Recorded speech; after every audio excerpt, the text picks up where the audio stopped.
Hello అండి, welcome to my channel. మరి ఈరోజు వీడియోలో వచ్చేసి ఎగ్ మసాలా కర్రీ ఎలా ప్రిపేర్ చేయాలో చూద్దామండి.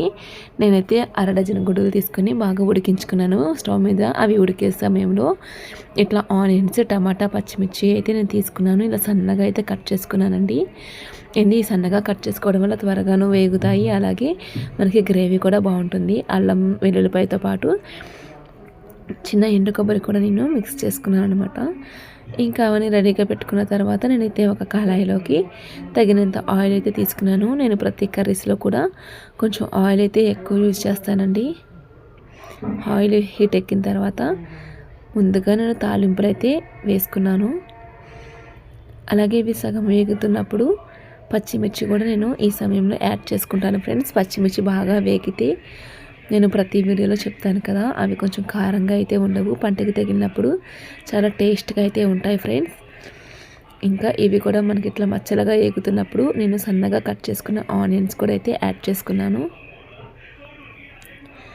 ఈ స్టైల్లో అయితే ఒకసారి ట్రై చేయండి ఫ్రెండ్స్. ఎగ్ మసాలా కర్రీ చాలా టేస్ట్గా అయితే ఉంటుంది.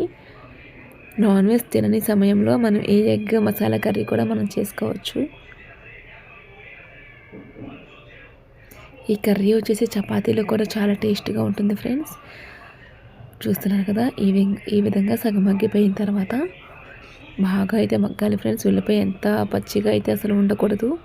ఇవి వేగినాయి అనుకున్నప్పుడు మనం టమాటాలు కూడా ఇప్పుడే యాడ్ చేసుకోవాలి. టమాటా కూడా బాగా ఫ్రై అవ్వనిచ్చి ఒక 2 మినిట్స్ పాటు మూత పెట్టుకొని బాగా మగ్గనివ్వాలండి. చూసారు కదా, టమాటా కూడా బాగా మగ్గిపోయినాయి.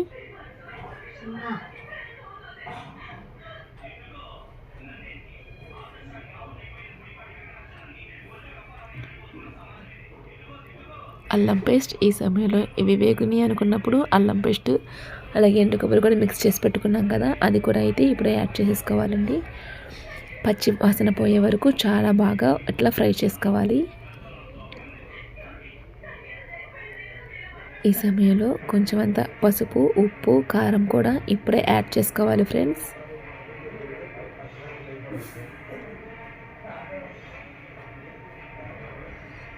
మొత్తం అంతా మనం రుచికి సరిపడంత వేసుకొని బాగా మిక్స్ చేసుకోవాలి. మిక్స్ చేసుకున్న తర్వాత ఒక 2 మినిట్స్ పాటు మూత పెట్టి మగ్గనివ్వాలండి.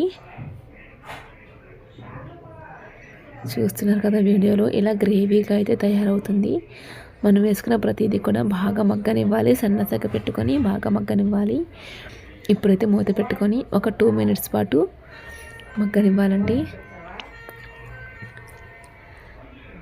2 మినిట్స్ తర్వాత ఓపెన్ చేసుకొని చూస్తున్నా కదా, గ్రేవీ అడుగైతే అంటుతుంది. ఇట్లా అడుగంటుతున్నప్పుడు మనకి ఆయిల్ అయితే సపరేట్ అయిపోతుంది ఫ్రెండ్స్.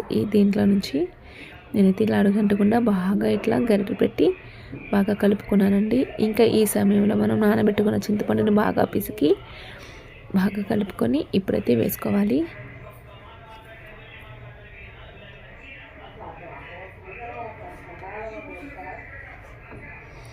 చింతపండు పులుసు మనకి పులుపుకి తగినంత, మనం టేస్ట్కి తగినట్టుగా వేసుకొని బాగా మిక్స్ చేసుకోవాలి. ఇంకా ఇప్పుడు మనం ఉడికించుకున్న ఎగ్స్ని చిన్న ఘాటుల్లో పెట్టుకొని వేసుకున్నట్లయితే ఇవి పులుసులో బాగా మగ్గుతాయి కదండి. ఉప్పు, కారం, పులుపు బాగా పట్టి చాలా బాగుంటుంది. నేనైతే ఎగ్స్ ఇక్కడ ఫ్రై చేయలేదండి, కావాలంటే మీరు ఫ్రై కూడా చేసుకోవచ్చు.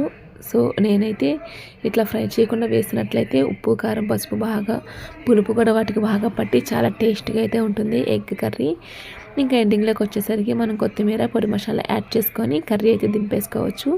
ఈ విధంగా ట్రై చేయండి ఫ్రెండ్స్. కర్రీ అయితే చాలా టేస్టీగా ఉంటుంది. ఇంకా మరిన్ని వీడియోస్ కోసం నా ఛానల్ని సబ్స్క్రైబ్ చేసుకోండి. Okay friends, thanks for watching. అలాగే నా వీడియో నచ్చినట్లయితే ఒక లైక్ అయితే ఇవ్వండి ఫ్రెండ్స్. మర్చిపోకండి ఫ్రెండ్స్, వీడియో నచ్చినట్లయితే తప్పకుండా నా ఛానల్ని సబ్స్క్రైబ్ చేసుకోండి, షేర్ చేయండి, లైక్ చేయండి. Okay friends, thanks for watching. మళ్ళీ వీడియోలో మళ్ళీ కలుద్దాం.